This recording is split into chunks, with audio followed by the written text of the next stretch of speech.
Welcome to another Tom Tuttle Bone Molt video. My bone molts are the videos where I don't have anything particularly deep or long-winded to say about the book, but the book's good enough that I don't want it to not get a mention from me. So these are little short videos.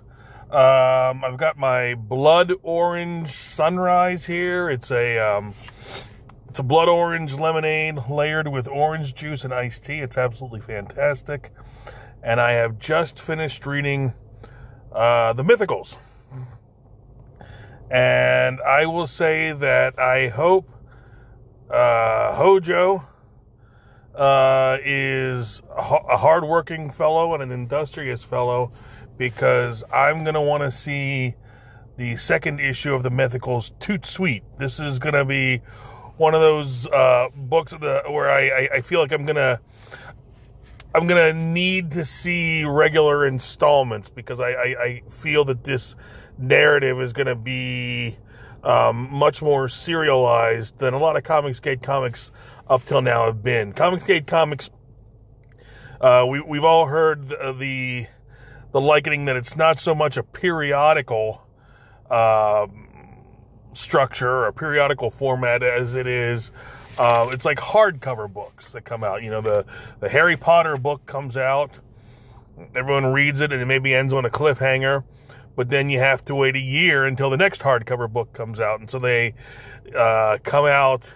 It's a periodical in the sense that it's a continued narrative, it's a continued storyline, but the installments come out about once a year. But when they come out, they're big, oversized books. The Mythicals, for me, really harkened back to the straight-up, almost, it had a monthly feel to it just for the first issue. It does a very, very good job of setup. I felt like I understood everything I needed to understand very quickly. Didn't get bogged down with lore. Everyone knows I hate lore. I can't stand the seventh moon of the seventh sun and the blood red amulet in the skies. Just give it to me as I need it. And that certainly happened here with the Mythicals. Side note, whenever I hear, read, or say the Mythicals, I want to sing that song from Cats, which should eliminate any last image anyone had of me being at all tough. Magical Mr. Mistopheles. I keep plugging the Mythicals into that line. Mythical Mr. Mistopheles or something. So, just in case anyone had any illusions that I was even remotely a tough guy, I can quote Cats. But that being said, no, it left me wanting more immediately. I closed the book and I said, a lot like Tuttle's son. Tuttle's son was so used to franchise movies like Mission Impossible or Bond, that when we'd watch a standalone movie like Twister, his first thought when the movie was over was, all right, now let's go see Twister 2. And I had to explain to him, well, they never made a sequel to this movie. I had that feeling. As soon as I finished Mythicals 1, I was ready for Mythicals 2. So it's a good read. It's gonna be a quick read, because it flows. Here's where I can't think of a good analogy. It flows like a giant flowing thing. No, it moves really well.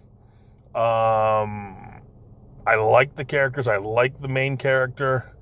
I'm intrigued by this government agency that started off kind of creepy and mysterious and foreboding and ominous.